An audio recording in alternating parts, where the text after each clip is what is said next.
ولا تترك التسبيح، تسبح كما كنت وحدك، حتى ولو قالوا ما هذا موسوس. لأن ترى المنافقين بعضهم إذا شاف الإنسان يسبح ويهذن قالوا وسوس، هذا مريض ما أدري أنجن. ولذلك يقول ابن رجب أحد الذاكرين الله كثيرا كان فيه هيام مستهتر بذكر الله، كان دائما ذكر الله عز وجل على لسانه. قال ومن هيامي بكم قالوا به مرض فقلت لا زال عني ذلك المرض. ما دام هذا مرض الله لا يزيل هذا المرض، أنا أبغى أكون موسوس كذا. عند أحمد في المسند من حديث أبي سعيد مرفوعا اذكر الله حتى يقال الناس إنك مجنون، وفي سنده ضعف في دراج بن أبي السمح. اذكر الله حتى يقال في المسند في فضائل الأعمال، هذا ليس موضوعا ضعيفا. اذكر الله حتى يقول الناس إنك مجنون. أنا رأيت في حياتي بعض العلماء والعباد تصدق اللي ما يعرفهم يقول انجنوا. دخلنا على عالم في المستشفى تصدق إنه ما فتر من التسبيح والتبكير، وإنه يعقد أصابعه وهو على السرير الأبيض، وإن جلسنا حول ساعة حتى انتهينا، وإنه في تسبيح مستمر ولا تفتر لسانه أبدا. هذه الولاية. الأيام تقطع، يعني الثواني تحسب بالأنفاس. يقول ابن القيم في المدارج قالوا لعابد، العابد هذا سبحان الله كان مسبح دائما في تسبيح وتهليل وتكبير. قالوا ما لك ورد يعني حزب، متى يبدأ وردك؟ هو بعد الفجر ولا بعد الظهر أو بعد العصر؟ الحزب الورد من الذكر.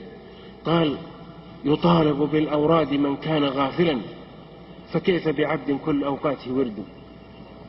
الغافل تطالبه.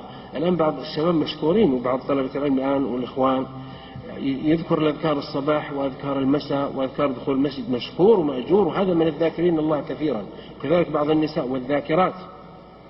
لكن العجيب بعضهم أرفع كل اليوم 24 ساعة ورد واحد ما عنده. يبدأ من الفجر ثم الضحى ثم الظهر ثم العصر ثم عند النوم يذكرون الله قياما وقعودا وعلى جنوبهم. أنا أعطيكم لطيفة عند المفسرين يعرفها بعضكم أو أكثركم. يقول سبحانه الذين يذكرون الله قياما وقعودا وعلى جنوبهم. وقال في الدعاء دعانا لجنبه أو قاعدا أو قائما.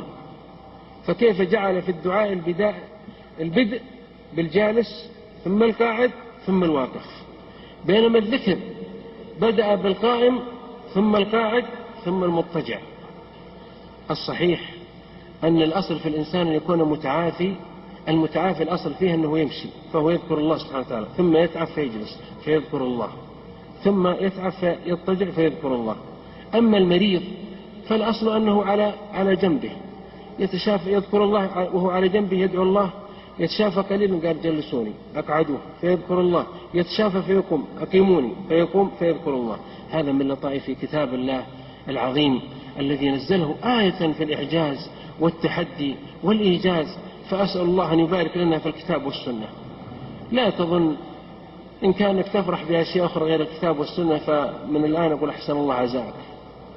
أعظم فرح عندنا هذا الميراث المبارك، ميراث محمد عليه الصلاة والسلام معنا الذي نقرأه ونتعلمه. لا تجعل في ذهنك هدفا أسمى من تعلم الكتاب والسنة. لا منصب، لا وزارة، لا تجارة، لا سفارة، لا وظيفة، لا أبناء، لا قصور، لا حدائق غناء، أبدا. تعلم الكتاب والسنة ميراث محمد صلى الله عليه وسلم.